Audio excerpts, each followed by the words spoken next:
These are stories of outdoor adventure and expert advice from folks with calloused hands. I'm James Nash, and this is the Six Ranch Podcast.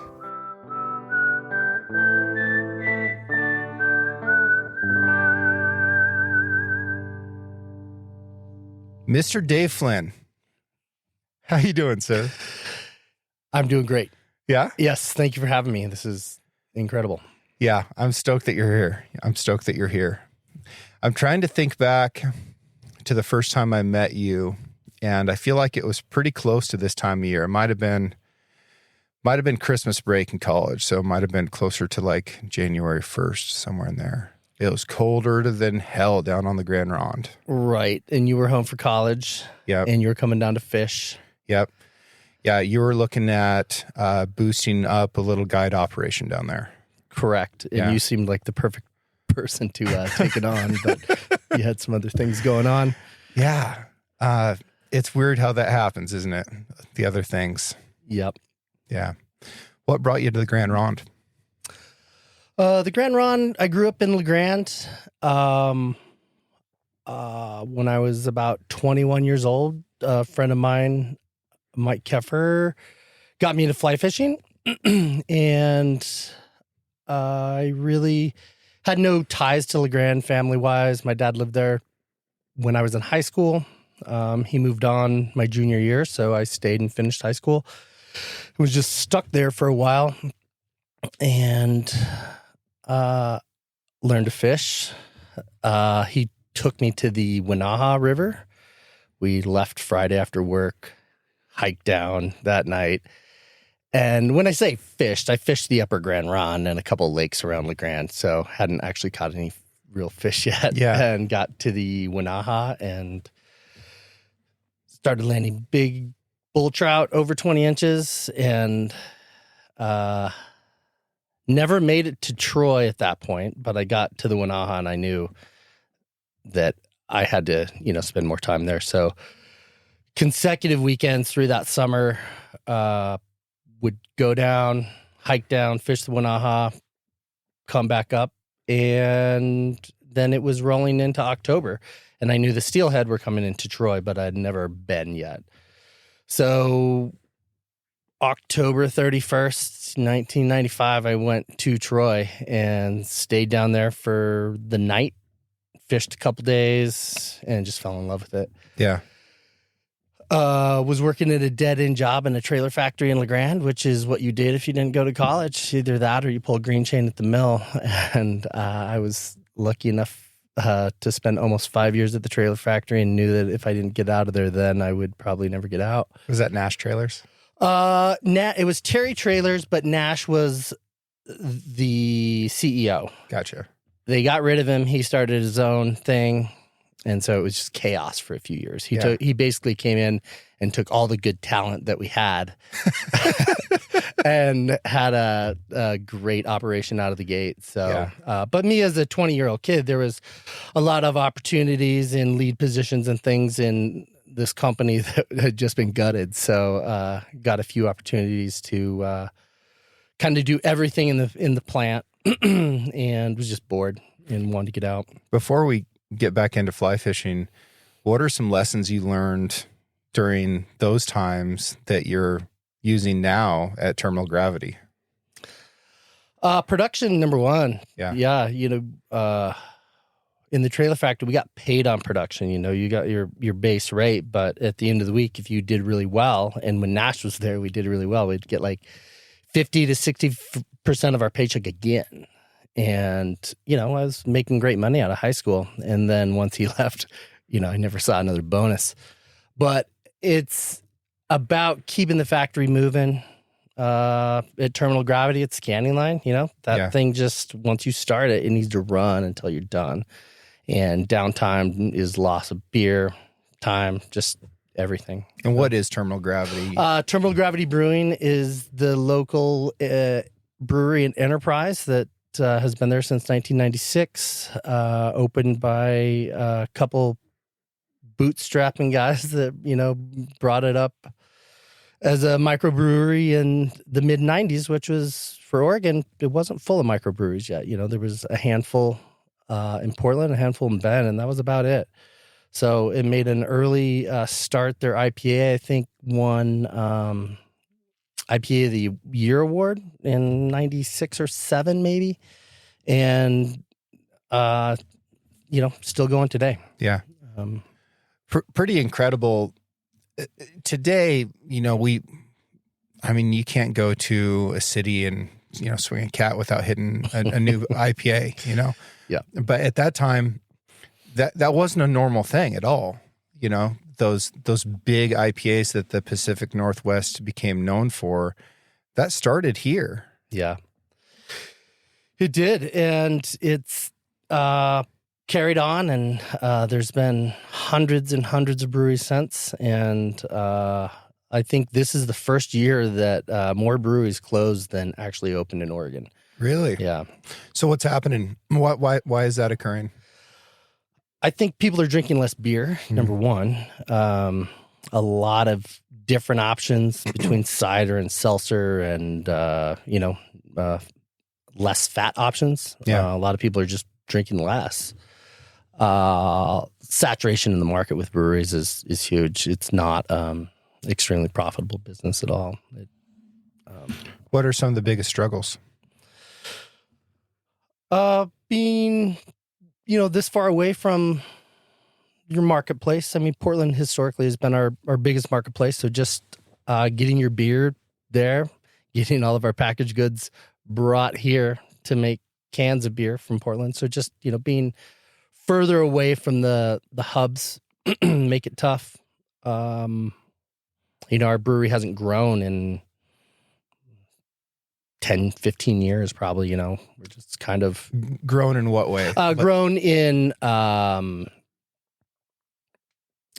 barrels of production per year. So your capacity, your floor like space, 2008 was the most beer we ever made. Yeah. And funny, 2020 was the second most beer we ever made. So recession, depression. 2020 was wild. And there's so many growing pains that are left over in industry from that. And whether it's beer or guns or ammunition or whatever, there's a lot of spending that was going on in certain sectors, and in other sectors there was no spending at all. So you had businesses that exploded, businesses that fell. I was definitely part of a business that fell during that time because they shut down guiding very, very hard, and they shut down boat launches, boat ramps. Couldn't do it. They actually reopened strip clubs in Oregon before they allowed guiding again. So funny to me. And I pivoted into other things, and it's all good. But yeah, I also saw a lot of businesses who made a bunch of money have the expectation that they were going to continue making that amount of money. And if you've ever worked in an industry like agriculture, you know that whenever prices are good, bad times are coming next. So it was really interesting to me that so many businesses got caught off guard, because by the time 2022 rolled around, they're like, oh crap, we had all this spend planned and now nobody's buying like they were in 2020. Absolutely. For us, we have a very limited inside seating capacity. So Natalie Millard, that was running the place at the time, decided she wanted to buy a bunch of wall tents and stick them up. And, I've been an outfitter before, and I'm just like, yeah, you're kind of crazy. I don't know that. And our best winter ever. It was awesome. Yeah, I loved the wall tents so much. They were great. A little propane heater in the corner. You were there with your own people. I mean, drinking beer and eating food in a wall tent, that's some of the best parts of hunting. It is. And it's interesting to see at a restaurant level, to be able to see it. When we first started out, we put a bunch up, but we didn't have all of our own yet. So we had borrowed one from Dub Darneal, outfitter in Joseph Creek, and there's 2 bloody handprints on the ceiling of it. You know? I'm just like, this is Yeah, Wallowa County. Welcome right to here. Wallowa County. You know, this is also, I don't know, I think we're an interesting food culture here, like a fairly unique food culture, even, outside of beer and stuff like that. We've got some good restaurants here, and we've got a lot of people that care a huge amount, not only about how that food gets plated and served, but where the ingredients are sourced.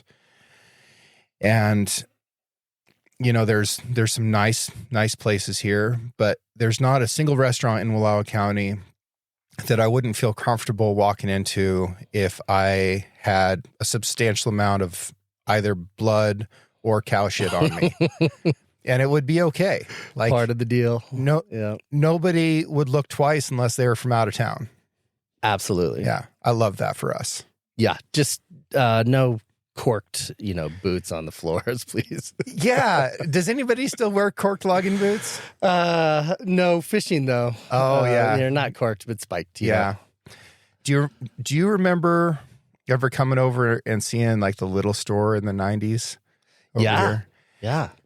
So all the loggers wore corked boots, right, with spikes all over them, and it was perfectly acceptable to go into this convenience store with your corked boots, and it had a wood floor that had been perforated by, 100 years of loggers going in there to get coffee in the morning, and that floor was so cool because it was just so spiked up. That is cool. I don't remember that specifically, but that is cool. Yeah, yeah. The corked wading boots, man. That's another one. The metal they put in those things just is the destroyer of worlds. It is. It kills everything. Yeah. Yeah. And I run rafts a lot, so I try to just stick with felt. Yeah. But we've got slippery rivers. Yes, very much. And it doesn't take one person going down in October, November, and the day's over. Yeah. Yeah. Totally. And you're 4 or 5 miles away from the takeout. Yeah, it's a borderline survival situation at that point. Yes. It's not only is it slick, but it's cold. But whether it's ice or just the consistency, shape of our rocks, that little bit of slime that gets on them at certain times of year, these are slipperier rivers than a lot of places I've fished. Yeah. Yeah. Slip, strips, and falls. Yeah, I had 2 clients in October go down this year, and luckily it was 90 degrees. Yeah, yeah, and just stripped down and got dry. But that happens, this time of year, and it's no fun. How do you maintain your mental health while guiding steelhead fishermen? Because I couldn't do it. Yeah, I'm pretty easygoing. Yeah. And I think that I'm probably too easygoing. Right. I remember, guiding with you several times and, us sharing clients back and forth. And, you just telling this guy, you're just like, every time, you got to mend. And you would tell him all day. And I think you were just frustrated. And I just told him a few times and he just didn't do it. And so I just let him roll for the day. I just don't, I feel like I can fix what I can fix, but there's just some things with certain people that you can't. And if I took that on myself as a responsibility to fix, I wouldn't. Yeah. I wouldn't do it. Yeah. The way I guided 10 years ago, 15 years ago was so different from how I guide now. And it's something that I talk about a lot, and I'll continue to, because it was the single biggest lesson I learned in guiding. In my early days, I was trying to give people the trip that I wanted, if I was a client, and that would mean at that time, like doing my very best to fish that water well, to have the maximum opportunity to catch the biggest fish, to improve constantly, things like that. And that's me. So I was imposing what I would like on my clients. And some of these guys don't care about that. Like, they just want to hang out and fish. And some of them don't want to fish at all. They just want to sit in the boat or read a book, or they're just looking forward to hitting camp that night and pulling the cork out of a bottle of wine and watching the river go past them. And I think that's lovely and that's wonderful. And I want to help people achieve their version of success. But I made some mistakes at that time where I was just frustrated because people weren't trying to improve, and that's on them. Like, it's their trip. That's okay. Yeah, and I think it's accepting that a little bit.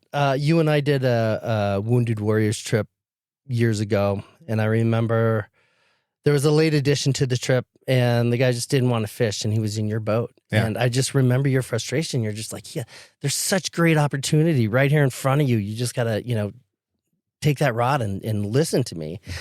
And for whatever reason, just wasn't his thing. Yeah. And I just don't think those are things that you can fix sometimes. It's just like every other aspect of the trip was perfect for this person. And it's just like, yeah.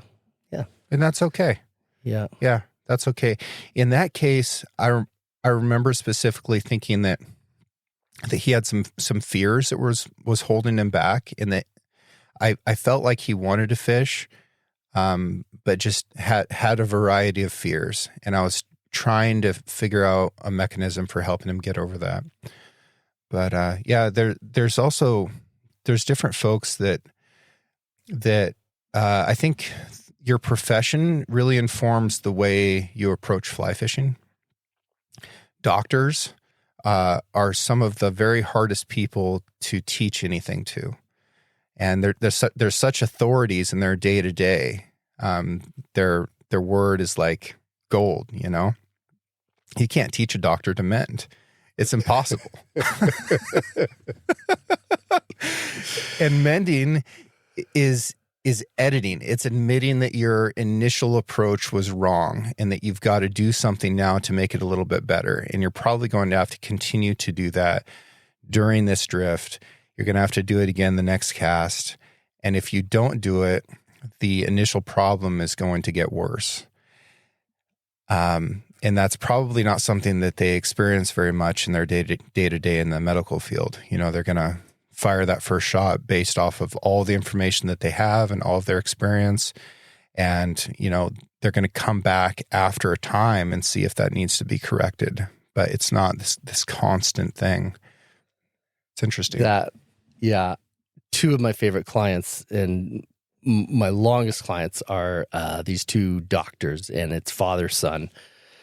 The son recently retired orthopedic surgeon from Seattle, and the dad long-term retired, but was the orthopedic surgeon for the Seattle Seahawks in the 80s. Okay. And went to the Pro Bowl twice. If Wow. you didn't know, you get the surgeons get to go too.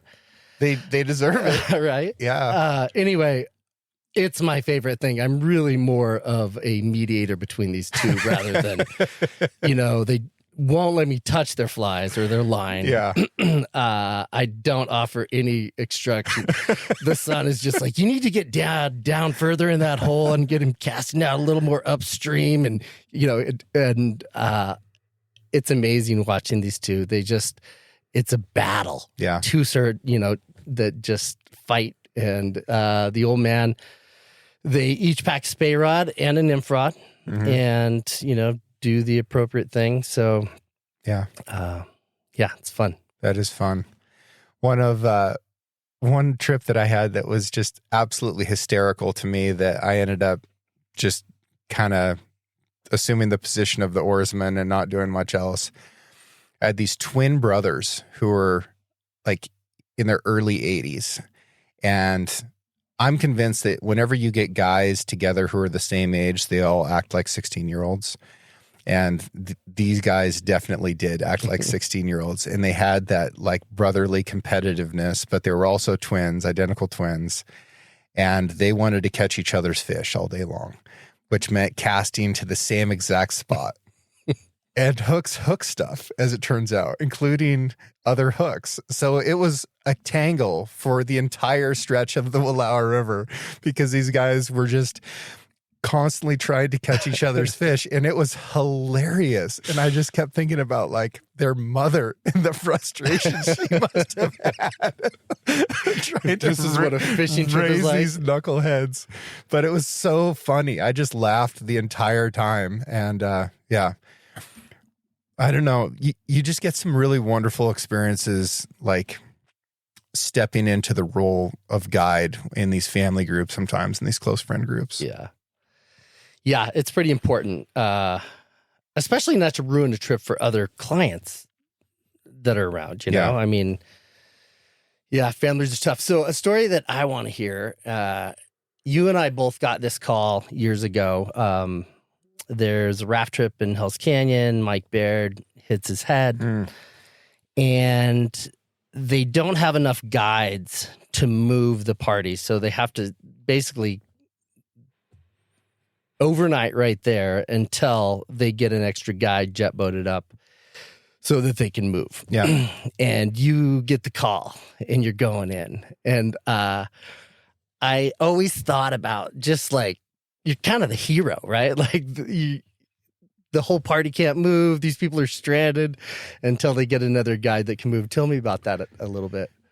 So I definitely did think that. It was also the 4th of July.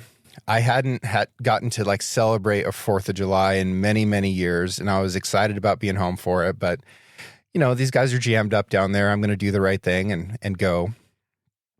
And I thought, yeah, you know, they're going to be pumped to see me. I'm, you know, sacrificing something here. I'm going to get to go help these guys finish out the trip. They were below all the major whitewater at that point. So it was just going to be easy street for a couple days on kind of a milder section of Hell's Canyon. And when I caught up with them, they were floating. They were on the river. They'd figured it out. They didn't need me at all. Oh, really? Yeah, they didn't need me even a little bit. So I went from like thinking that I was doing a good thing and like being the hero to like, oh, I could have been at home like eating hamburgers. What, did they like roll a boat and put some people on the gear boat or what? I think that they just had enough folks, like they'd figured it out. Okay. And I was a little bit butthurt about it, honestly. And Jordan Manley, when we got to camp that night, he's like, "Hey man, like what's the deal?" And I sort of explained my perspective to him, and he said, "You know, we figured out how to do this without you, but we also wanted you here because everybody was a little bit stressed out because the trip leader had just gotten hurt. We went through all this big whitewater, and we just like you, and we wanted you to be here and thought that you'd want to be here too." And that totally dissolved like any feelings that I'd had about myself, and made me realize how important that guide community is, especially on those expedition trips, and how much everybody's there to support each other. Yeah. And from that point forward, I just had a wonderful time, and I so appreciated Jordan for, you know, having that really honest conversation with me in a way that was just acceptable, and that I could take it in and feel it. Jordan's awesome about that stuff. Yeah. Yeah. That's good. Yeah.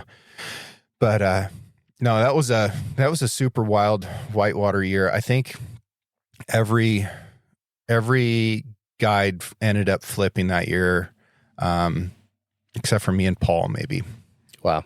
Yeah. Yeah. Brutal whitewater year. What was that? 2016, 2017, somewhere. Yeah. Right in there. Yeah. Yeah. And then I got motorized after that and said, I'm no more. done with the rubber.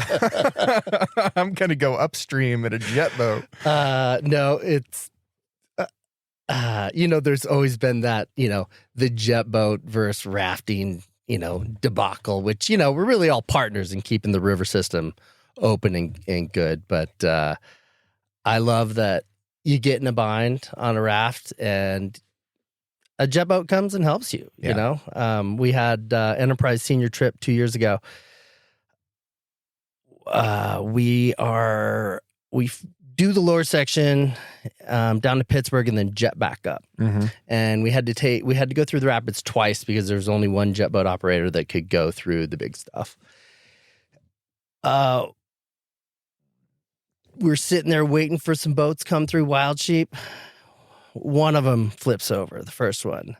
The second one flips over. And there's 3 more boats in this party. These are rafts. Yeah. And they just eddy out. You know, they don't even follow their crew. And this jet boat operator from the Idaho side, he just is like, hey, man, load those people up on my tail. Got the people. Raft's completely flipped over, and he just pushes it with the front of his jet boat to get it over, to the bank. Yeah. Get those two people off, go and do the same thing with the next one. And it's just, I'll tell you, I mean, you go through Wild Chip upside down, granted it's not that far away. Yeah. And these guys were not going to flip those boats over. So it's pretty cool for everybody to work together down there. Yeah. Hell's interesting. And I think this year in Hell's is going to be a brand new type of year. And I'll explain why. But up until this point, there's no road access. There are only a handful of airstrips. There's only a handful of places that you can even get a helicopter in. No cell service. Satellite phones are sketchy at best. InReaches take forever, and they're a relatively new technology.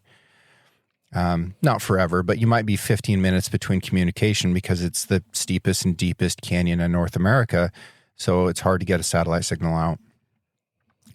And people down there understand and have understood for as long as people have been in that canyon that if anybody has a problem, you have an obligation to help them in any way that you can. And I've helped people down there. I've gotten help down there.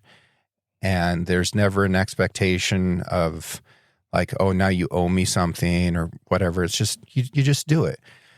There's a huge tide because of the dam, right? And you never really know how much water they're going to be letting out or holding back. And just a couple of years ago, I tied my boat up. I'd gone and checked it 3 or 4 times throughout the night, which is my normal procedure when I'm down there, because I'm terrified of, some kind of creature chewing through my rope and my boat floating away. I've usually got it tied up at a couple points. And I'm also checking to make sure that it's still in the water and that they haven't shut the dam off too much. Well, between 4 o'clock and 6 o'clock in the morning, they shut it down. And when I woke up, the boat was completely dry. So I've got 23 feet of jet boat sitting on the rocks, right? It's like, oh boy, this is not great. But they're going to let water out again. They always do.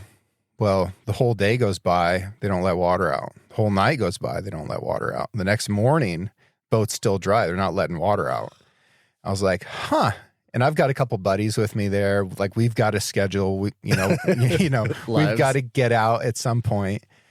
And the number of boats that stopped to see if we were okay, if they needed to pull us off the rocks or whatever, was every single boat.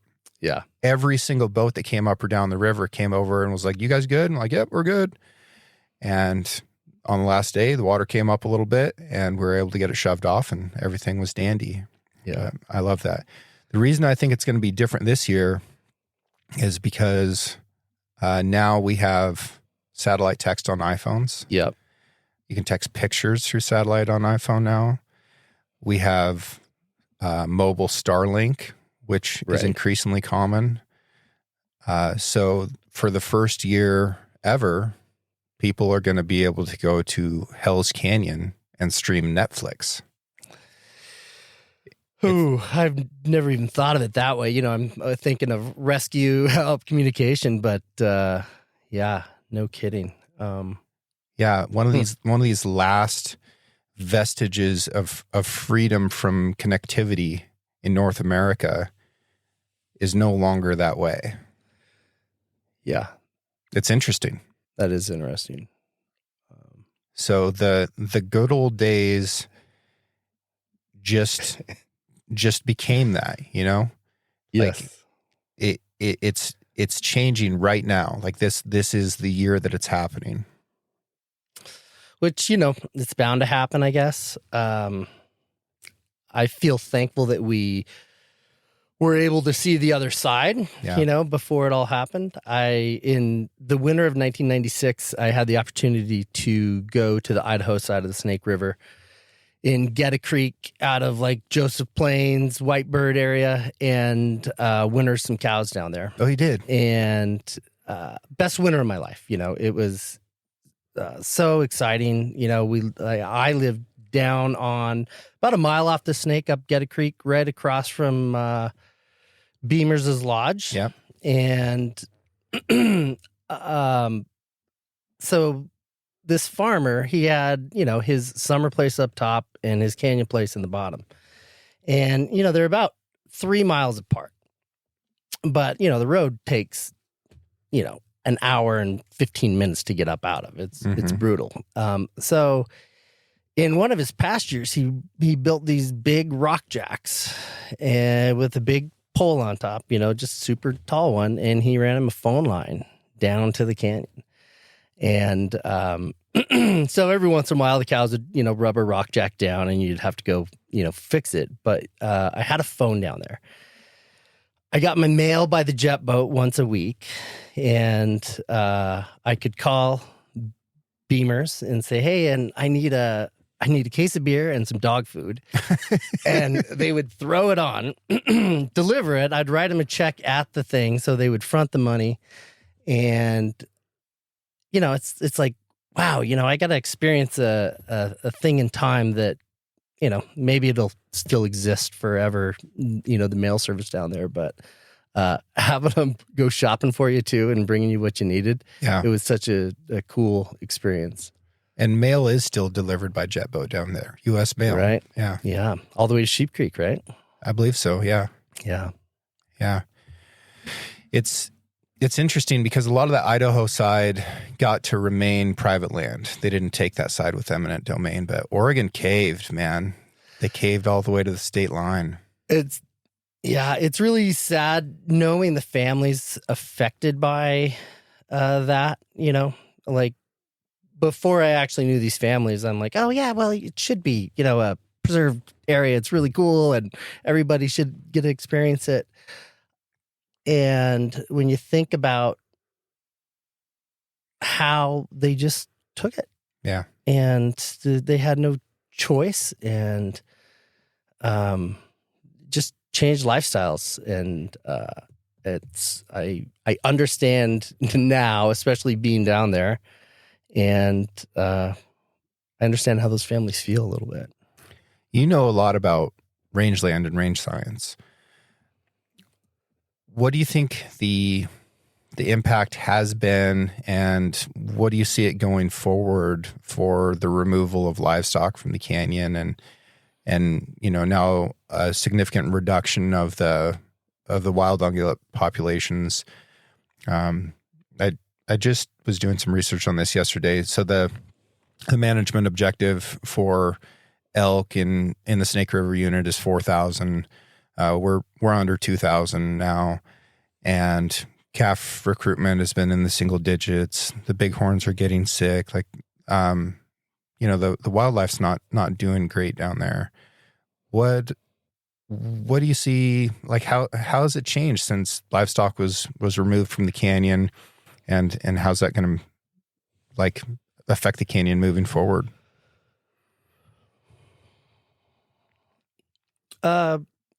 I think the increase for fire danger with not utilizing those canyons is huge. And, we're devastated by fire every year now, on one side of the county or the other, we're hit by it. And I mean, that fire is the thing that's really changing the landscape. Mm-hmm. I just think that there's better ways. I think there are responsible people that can utilize public ground really well. And I think, with the new technologies, that these ranchers are experimenting with are really cool. I mean, being able to, put collars on cattle and turn them out and draw your lines from a computer of where they can and can't go. I mean, and electric fencing, basically. Electric fencing, but satellite. But your cows are wearing it. Yeah. So you're not, building electric fence anymore. They're just setting up these parameters with these towers that reflect, that it's the dog technology, mm-hmm. right? Adapted to livestock. And I think it's great. I think it shows a lot of promise for being able to, use ground appropriately. And you can show on satellite mapping on where these animals are and aren't. And you can prove that it was, the elk in the riparian zone versus your cattle. I mean, right. it's a different tool now that we've never had. And it's pretty interesting.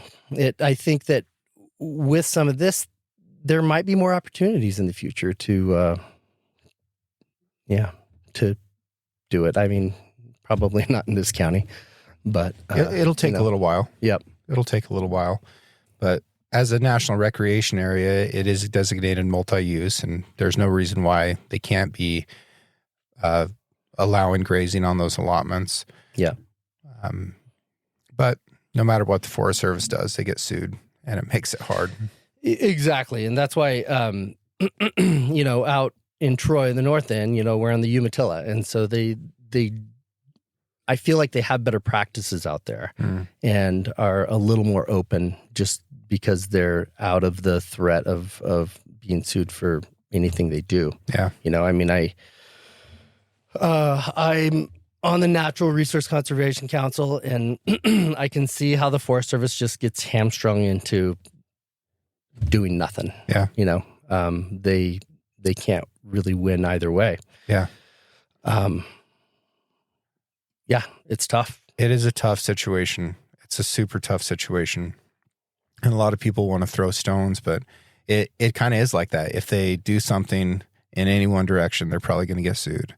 If they do nothing, eventually they get sued for not doing anything. Yeah. And, you whoop on somebody like that, and the risk aversion that comes up just really prevents progress. It's tough. So what does NRAC do? Natural Resource Conservation Council. Your dad obviously serves. They have some players from the Nature Conservancy, ODF, Oregon Department of Forestry. Willow Resources. Every player in the natural resource game, has a seat at the table, basically. There's a few people like myself that are just citizens and businesses that are there. But it's, a monthly check-in of what everybody's doing. Yeah. And I think the most important thing about it is all of these people sitting around the table kind of sharing their plan, which I feel for years had been a shortfall in all these agencies working together with the community. And I don't know, I just think that there's I think it's just good having a policy. I watch your dad, just straight call the Forest Service guy out. Like, I want to know about this. And, and then they, give what they know. But sometimes you have to be asked. And this is a forum to be able to try to get the information out to, the community. Yeah. Yeah. There's a difficult balance between committee collaboration, stakeholders, and then, people who are acting in an authoritarian capacity without any type of collaboration or oversight. Have you ever heard that a camel is a horse by committee? You ever heard that? No, but I love it. Yeah. So that's how the camel got built. It's like you just had too many people trying to, add their pieces to it. And then you get this conglomeration of things that looks like it's made out of spare parts. Yeah. Yeah. Yeah. Adapted. Yeah. Well, yeah, somewhat. I just read that they're, looking at these major solar projects in the Sahara, speaking of camels. Yeah. One of the things that I find interesting about tinkering with that zone, and a lot of people don't know this is a fun fact, is the origin of every single hurricane comes from one single point in Africa. And it is dust from the Sahara that hits the Atlantic Ocean at Timbuktu. And if you look at maps of hurricanes, every single one of them comes from this one specific point in Africa from that dust, which is what the water is able to form around and become a cloud, and then travels across the Atlantic, goes up into the Gulf of America or wherever, and decides which piece of land it's going to stomp on. But I have concerns about tinkering with a place like that is the generator of all these monster hurricanes. Yeah. Yeah. Have you ever read the book Skeletons of the Sahara? No. Oh, that's a great one. It's a lot about camels, but it's about some sailors who get shipwrecked there and get captured and taken as slaves, and they have to survive on amounts of fluid that you would think would kill absolutely anybody. And a lot of what they were allowed to drink as slaves was camel urine. Wow. Really? Yeah. And it is one of the most incredible stories of survival I've ever heard. There's been several books written about it, but I think Skeletons of the Sahara is one of the best, and it's a good one on Audible too, if you're that kind of guy, which I am. Yeah. Do you read much? Nope. I'm a bit dyslexic. Yeah. I mean, I can read, I can make it out, but man, I cannot sit and finish a book. Yeah. Do you like to listen to them? I do. Yeah. Yeah. I prefer that much, but I just, I don't find the time to do it. I would do it. Used to road trip back and forth to Portland a lot. I would listen to books, but I don't do it a lot. I vaguely remember you at one point spending almost all of your money on a fly rod. Yeah. Tell me about that portion of your life. That was my first. So I moved here in May of '96 to Troy, and I had everything that I owned in a 1973 Volkswagen van. Faded Kermit the Frog color, but it was a Westphalia, so it was the pop top, had the oven and all that. Bougie. Bougie till you roll into Troy in 1996, and they are like, "What, son?" Tell us about Troy a little bit. Oh, all right, yeah. So Troy, in that day, it was kind of cool because. The big mega ranches, they're not mega ranches, but the 10,000 acre ranches weren't all put together yet.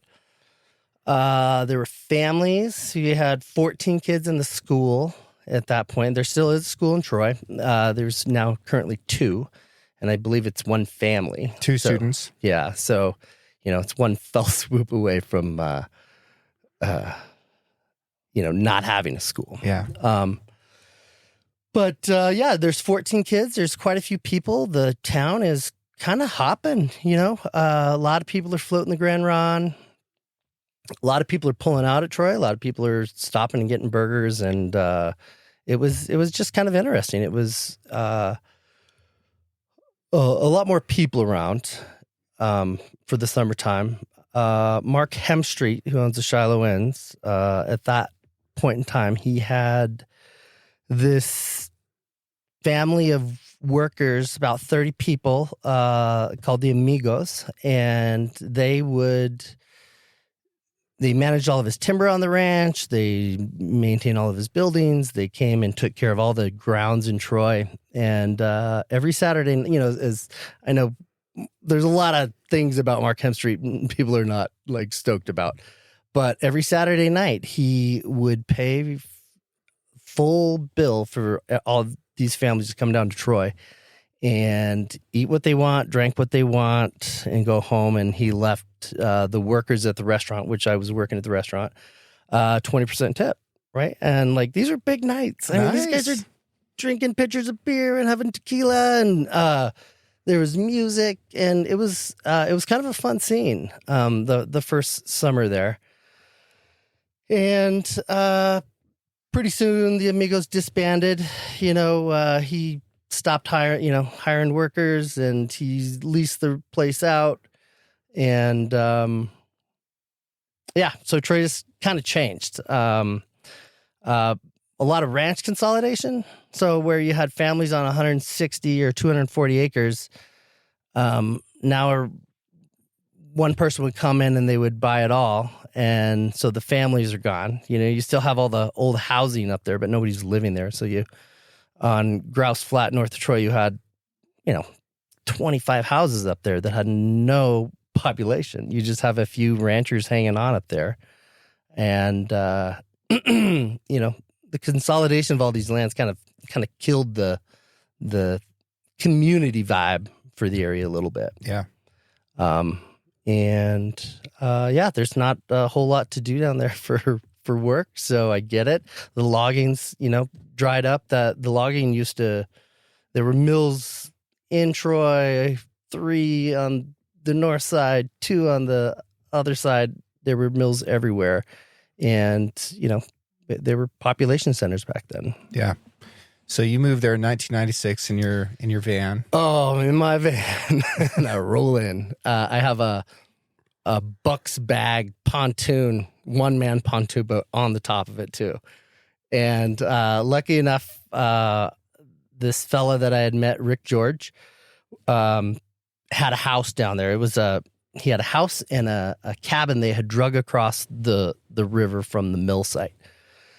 And he said, hey, if you gut this place, if you can live behind it in your van for a while. And I'm, 30 feet away from the Winaha River. There's no other houses nearby or neighbors. And it was pretty epic. And I fished more that summer than, I've ever fished in my life. And it really cemented it that I wanted to be there. And tell me about the fly rod.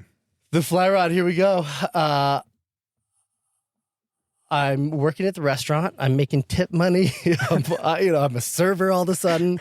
And I have no Amazon or any of that back then, Sure, right? There's nowhere to spend it, No, there's no internet yet. So I got my first paycheck, and I hopped in the bus, and I drove on out to Rob Lamb's Joseph Fly Shop in Joseph, Oregon. And I spent $1,000 on a Winston rod and an Able reel. Still have it all, right? Yeah. I mean, at the time I'm just like, wow, that's a lot of money. But advertised out, it's good investment. Yeah, great rod. Yeah, but honestly, I fish a lot of cheap rods now. I mean, I break so many, and the cheap rods have gotten so much better. They are so good. A cheap rod in the 90s was going to be some kind of fiberglass debacle that, flexed all the way past the cork. And they were so slow that you could eat a sandwich while you're waiting on your back cast. They weren't great. The cheap rods today are very high performance, but they're still nothing quite like a high-end rod either. For people who know, if you fish very much, as soon as you pick one up, you're like, oh my gosh, like it feels like a living thing that's connected to you. Yeah. Yeah. And whether that's, Sage or Winston or whoever else, there's some really wonderful fly rods out there. Loop, I've got some loop rods that I really love. But as far as just the feeling of a great rod that you just, I don't know, there's some kind of electricity that happens as soon as it's in your hand and that fly line starts to load up. For me, there's still just nothing quite like a Winston. Yeah. Yeah, they're pretty special. They really are. Yeah, that was my first Winston and my last, actually. Yeah. I've never, haven't started having kids, and just my priorities changed. That'll change the game a little bit. Yeah. Yeah. So at what point are you going to feel like you're an old timer? Well, I was thinking about that because in May, I will have been here 29 years. And they told me when I got to Willowry County that you had to be here 30 years before you were like For your local, yeah. Yeah. So I figure I'm getting my non-native local, license next year. Nice. Congratulations. Yeah, which feels good. It's hard. Yeah. It takes a lot to make that happen. Yeah. I haven't spent 30 years here. I'm 38 years old. This has been my home my whole life, but I've spent so much time living in other places, whether that was, a foreign exchange or college or the military, et cetera. I'm not over the 30-year mark yet. Yeah. So you might be more local than me. I don't know about that. The roots run deep, but no, I remember first seeing this area. I came and stayed with my dad in like 6th grade. Yeah. And he lived in LeGrand, and we went up to Wallowa Lake, and there was go-karts and mini golf and this whole world I've never seen before. And I was just like, oh, this place is cool. Like, I want to live here someday. This is great. Yeah. And, never was able to do it through the teenage years, but I knew I was coming back here. Like, there was just something very special. What's your 2025 Meat Rodeo plan? Oh, God. All right. So. You thought you had it this year. I thought you had it. It's, oh, man, I can't believe you brought that up. Yeah, so the Meat Rodeo, this is our 2nd or 3rd year, right? Something like that. Terminal Gravity has lost twice. The Range Rider won. Side A won the first time. Side A won the first time. Range Rider. So every time I go to the Range Rider, I look at this buckle, staring at me on the wall, and I was trying to bring our A game, and then we dominated every piece of it except for the burger cooking, which we were last. I'm not even sure that it was. I think it was totally raw. I think it's that classic thing of celebrating too early. Not that I was celebrating, but I had a beer, feel good. Like, I think this, one more step. But your son won the burger eating competition in the most masculine way possible. He's been practicing all year. Right. He's the ringer. Like, bring it on. What do you guys have? No, his mother was disgusted. But that kid's a winner. Yeah, I mean, you guys dominated trivia. You won the cocktail competition. Like, everybody was like already visually wearing that belt buckle in your minds. It's what's so cool, and these newcomers, the Winding Waters crew, who hats off, love them all. They showed up late. I tried to bring it up on a technicality. I'm like, hey, you were like 10 minutes late to even start the competition. They should be, but they did it. They had a great burger and mac and cheese, and they were a fun new competitor to the Meat Rodeo. It's the thing that you guys have done with that is really cool. I love it. It's uniquely for me, just seeing the other restaurants that are using the products, and and really also supporting those guys, because it's being in direct sales and having people that support your product is huge, man. Absolutely. It's really big. Rather than being out there trying to find new customers every week and trying to, that's just not a sustainable method. Well, all these jobs they're impossible to do on your own. Whether that is, creating beer in Northeast Oregon that, is unique, using only a handful of ingredients, and then trying to distribute that from a place that's difficult to distribute from, when you have competition from so many other places that have it logistically easier, to raising cattle in a place with a brutal winter climate, lots of predators, again, more logistics issues. We need each other to be successful. And I think it's awesome, and it's hard, but we're doing it. We're making it. Skin of our teeth, year to year. You know, right? Yeah. And that's what it's about for us. Just hang on now. Yeah. Right. You're here for the ride. And that's really what February is all about. I want to ask you one other thing here. Do the people of Wallowa County have a responsibility to show up to places like Terminal Gravity, Range Rider in the wintertime and help you guys stay alive during tough times when we don't have, oodles of tourists coming through?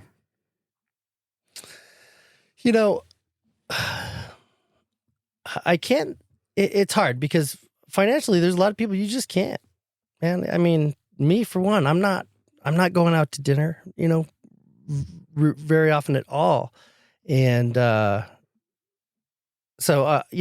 financial struggle is real. Yeah. So I think there's, if you can, it's great because this is the months those businesses really need your, in the summertime when there's a lot of people around, it's great, but this is where we need our locals. Yeah. But it's also on these restaurants to do some cool things and get people out. We do trivia twice a month and it's our best night of the month every 2 weeks. And it's really cool and it's fun, but you can't do that every night, and it's packed and, Range Rider's doing some really cool things to get people out. It's, it's on the restaurants a little bit to get, make people want to come out this time of year.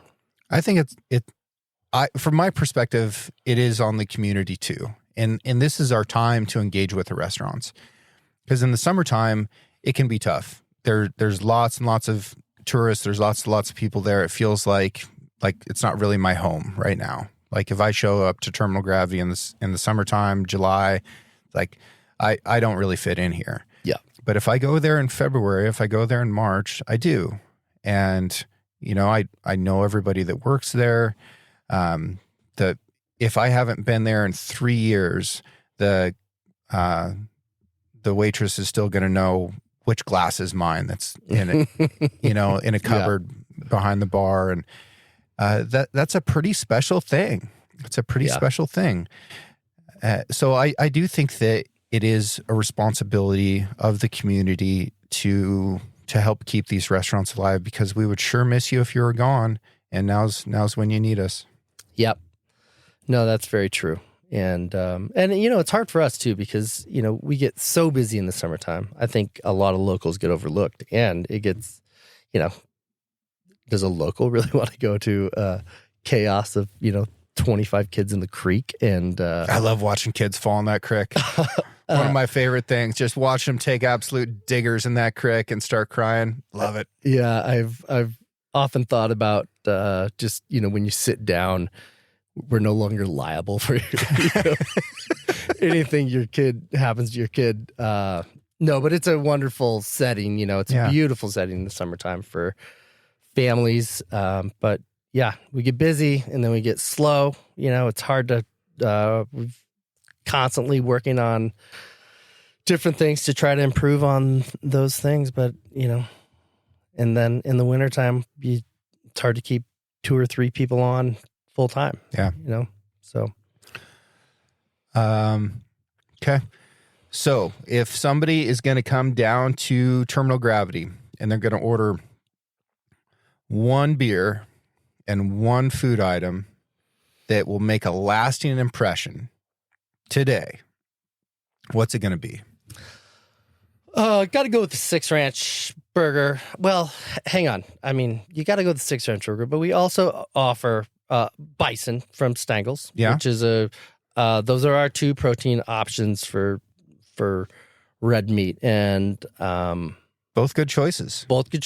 And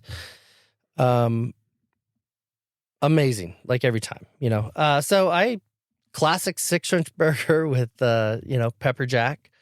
I will say our sides have always been a little rough. You can have tortilla chips with salsa or kettle chips. I generally do the kettle chips. And beer. If you've never tried our beer, I think the ESG across the line is our easiest, most likable beer in the county. Not popular in Portland at all. Like, we sell very little ESG in Portland. But we sell twice as much ESG than any other beer we have on tap. Interesting. So it is very much the locals beer. What's Portland's deal? Just not into Goldens, you know. Love their IPAs, and Golden's just I mean, think of another Golden that is big. Yeah. You know, it's just not a sector that's big, but it's a good beer. It has rye in it, which is a little different, and but I enjoy it. I think it's great. Yeah, that's going to be pretty close to my go-to down there as well. ESG, yeah. I'm also going to get steak bites. The steak bites are good. Steak bites, they hit hard. And I'm going blue cheese on the burger. Are you? Yeah. Yeah.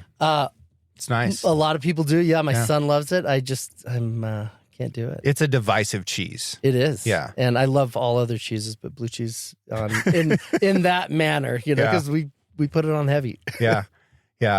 I mean, I like dry aged meat, and that's the same thing, right? The same chemical process that's going on in dry aged meat is what's going on in blue cheese.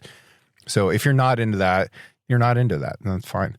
But that's going to be my moves, because I think our beef is already dry aged to an extent, and it helps bring that out a little bit. So I like that. Yeah, that's my move. All right. Well, thanks, Dave. Yeah, You're the man. Thanks for having me. Appreciate it. Thanks for coming up. Look forward to Meat Rodeo this year, seeing what Team TG brings. I'm already working out. Believe it or not, working on my mental game.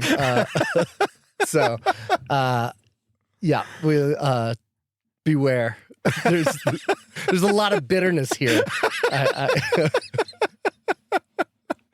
Could be your year. Yes, it's on. Yeah. 2025 is my year, by the way. Yeah.